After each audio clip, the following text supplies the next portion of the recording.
nag-approve og usa ka ordinansa kabahin sa Tolpi sa dalan sa ato ang kabukiran sa Sabong Panganason Road, Sabong Biasong Road, Antibagon Diat Road nga nag-ingon ang ato ang balaod nga mangolekta ang munisipyo og 1,500 taga 10-wheeler truck og ang mangolekta og 1,000 pesos taga 6-wheeler truck. Ang ato ang Vice Mayor niini mao si Vice Mayor Roberto Emiugo ug ang ato ang mayor mao si Mayor Silso B. Sarinas.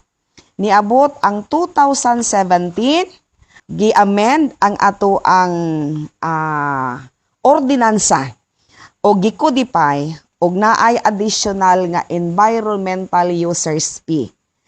Nga ang ato ang Vice Mayor mao si Vice Mayor Hadjarara na Indi Binagracia ug ang ato ang mayor niini mao si Mayor Roberto Emiugo.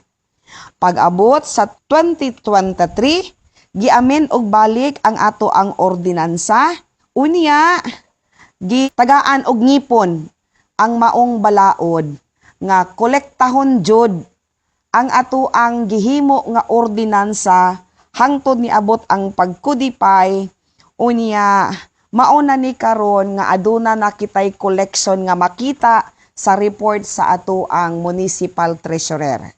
Og ang ato ang Vice Mayor niini mao si Vice Mayor Cirila Arancon Ingbino ug ang ato ang municipal mayor mao si Mayor Lionel Jong Sinisa.